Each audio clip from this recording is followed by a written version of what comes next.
If you intend to go whale and dolphin watching from a boat, there are a number of things to remember. Avoid using binoculars to find whales and dolphins unless the sea is very calm. Instead, scan the sea in all directions. If you are not alone, divide up the area of the sea to be watched. Unless you are on a ferry or large boat, you need only use your binoculars. Engine vibrations and the roll of the boat will make the use of a telescope ineffective in all but the largest, most stable boats. When you encounter a whale or dolphin from a boat, there are a few important rules to obey to maximise your experience while keeping the cetacean's welfare a priority. When you first see whales or dolphins, you should maintain a steady course. Reduce speed below 7 knots and monitor their heading. Do not pursue whales or dolphins. If you are unsure of their movements, simply stop and put the engine into neutral. Maintain a distance of at least 100 metres from the whales or dolphins. Maintain a distance of at least 200 metres between boats. Attempts should be made to steer a parallel course to the whales or dolphins. Do not corral whales or dolphins between boats. Special care must be taken if you see whales or dolphins with young. Successive boats should follow the same course. Do not spend more than 30 minutes near the animals. Do not be tempted to swim with whales or dolphins. They are wild creatures.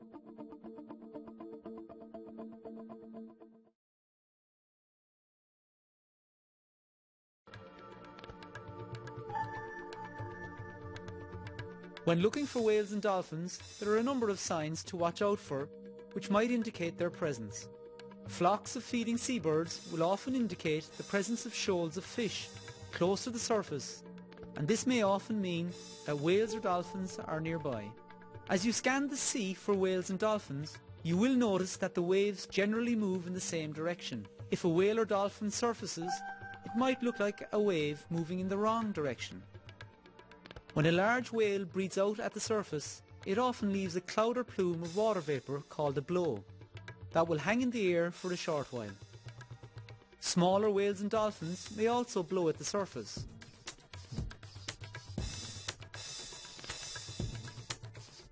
When whales dive, they will leave what is called a footprint, which is a circular calm patch of surface water, visible for some time even in choppy sea conditions. If you are looking through binoculars and find a surfacing cetacean, the location can be difficult to relocate once you take your binoculars from your eyes.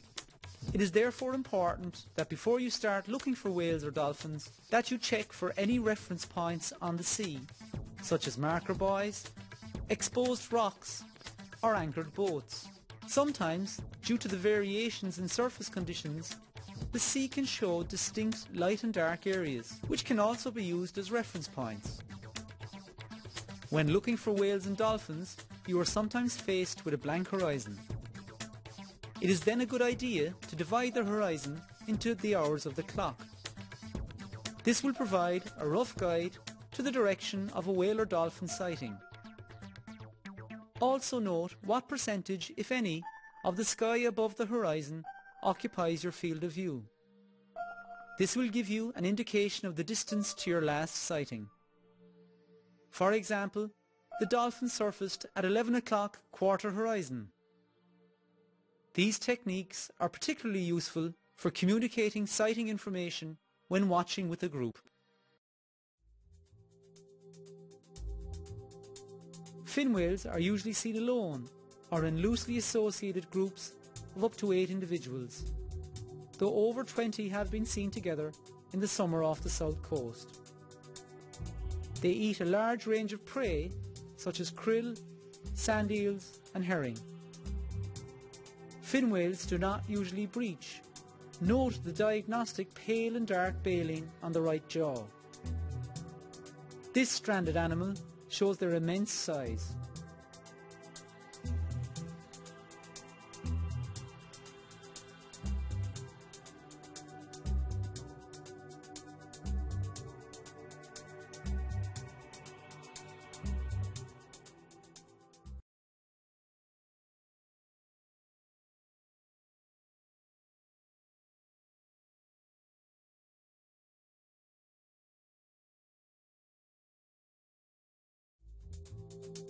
Humpback whales get their name from the characteristic humped shape of their back when diving.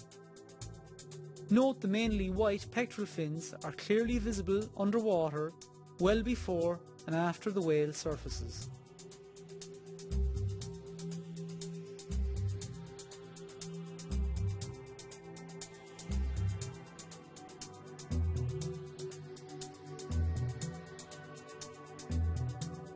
They feed on krill and small shoaling fish.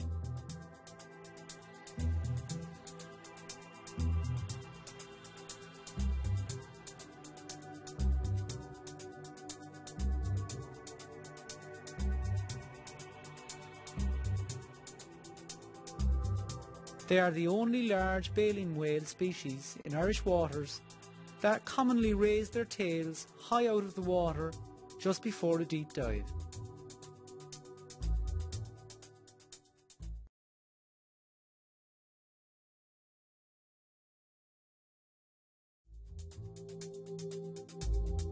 Minke whales are usually seen alone or in loose groups of up to 4 or 5 individuals.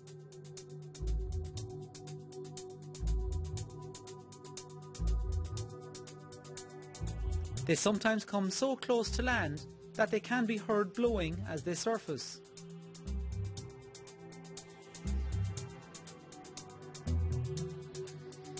They sometimes breach and may swim alongside boats.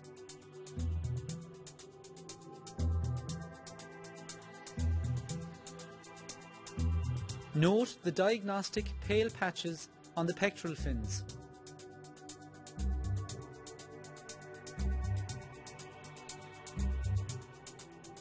They feed on krill and small fish such as young herring and cod.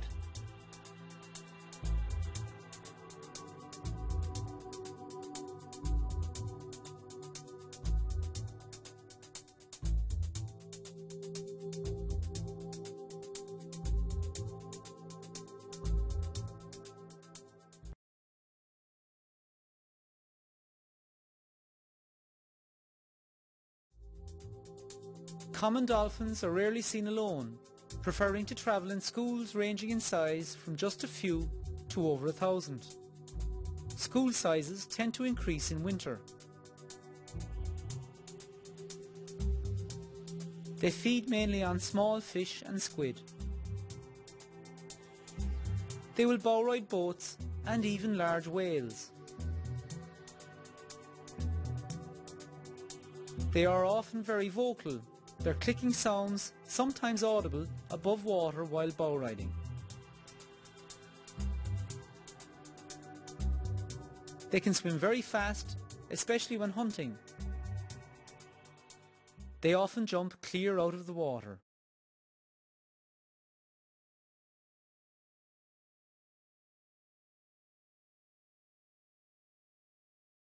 Bottlenose dolphins are probably the best known dolphin species.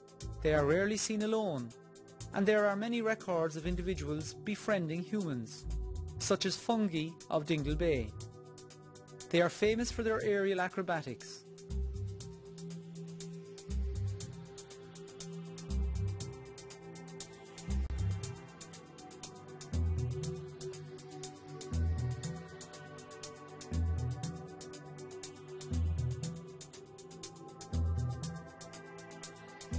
They feed mainly on small fish and squid.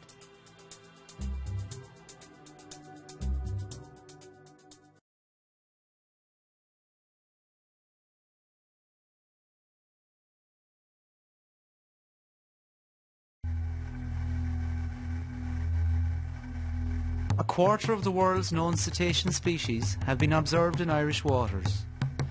Some of these species are rare and little is known about their distribution, abundance or habitat requirements.